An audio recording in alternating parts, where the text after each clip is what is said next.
जी हाँ नाज़रीन, drama serial Chaalbaaz की नेक्स्ट आने वाली एपिसोड में आप देखेंगे कि आखिरकार असद के सामने आयजा की हकीकत खुलने के बाद अब आयजा तो कहीं की भी नहीं रही। उधर असद अपना कमरा बंद करके बैठ जाता है, जिस पर आशिर और रोहान परेशान होकर कहते हैं भाई दरवाज़ा तो खोलें, आखिरकार आप दरवाज़ा क्यों नहीं खोल रहे। जिस पर असद कहता है मैं तुम लोगों का सामना कैसे करूँगा, बस यही सोच रहा हूँ। जिस पर रोहान और आशिर कहेंगे कि हम परेशान हो रहे हैं, हमें आपसे कोई गिला नहीं है, हम ये हकीकत पहले से जानते थे, लेकिन हम इस इंतज़ार में थे कि ये सब हकीकत आपके सामने खुद आ जाए, क्योंकि आयजा भाभी ने आपकी आंखों पर वो पट्टी बांध रखी थी जो सिर्फ और सिर्फ हमें नजर आ रही थी और आपको तो नजर ही नहीं आ रही थी। जिस पर असद दरवाज़ा खोलेगा और शर्मिंदा होकर अपने दोनों भाइयों के आगे हाथ जोड़कर उनसे माफ़ी मांगेगा, उन्हें गले लगाएगा और कहेगा कहीं ना कहीं असल तौर पर तो मैं ही बाबा की मौत का मुजरिम हूँ। जिस पर कहेगा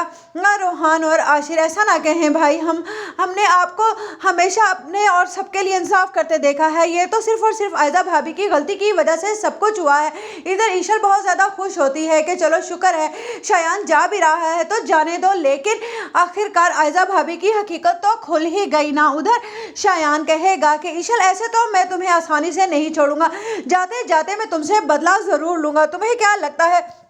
तुम्हारे डैड मेरे डैड को प्रेशराइज करवा कर मुझे इस मुल्क से बाहर भिजवा देंगे और तुम्हारी जान छूट जाएगी? तो ऐसा कुछ नहीं होने दूंगा, मैं आशिर की जान लूंगा या फिर तुम्हारी। उधर आप देखेंगे कि अनाया बहुत ही ज़्यादा स्ट्रगल करते हुए देखकर रोहान उसे परेशान हो जाएगा और कहेगा मेरी एक छोटी सी गलती ने इनाया को आज कहाँ से कहाँ लाकर खड़ा कर दिया है, अब मैं किस मुँह से उसके पास जाऊँ और हाथ जोड़कर माफ़ी मांगूँ, क्या वो मुझे माफ़ कर देगी? जिस पर ईशल कहेगी रोहान तुम्हें जाना तो चाहिए, कुछ भी हो इनाया के मुजरिम तुम ही हो और तुम्हें ही हाथ जोड़कर माफी भी मांगनी होगी, हो सकता है कि वो तुम्हें माफ कर दे। जिस पर रोहान कहेगा लेकिन मेरा असल मुजरिम तो शायान है, मैं उसे जिंदा नहीं छोड़ूंगा। जिस पर आशिर कहेगा तुम क्यों बेवकूफ बन रहे हो, वो गलीज इंसान वैसे भी ये मुल्क छोड़कर जा रहा है, तुम जानते हो ना कि ईशल के डैड ने उसे इतना मजबूर कर दिया है कि अब यहाँ से भागना ही उसका मुकद्दर बन गया है। उधर आप देखेंगे कि असद को फोन करेगी आयजा और कहेगी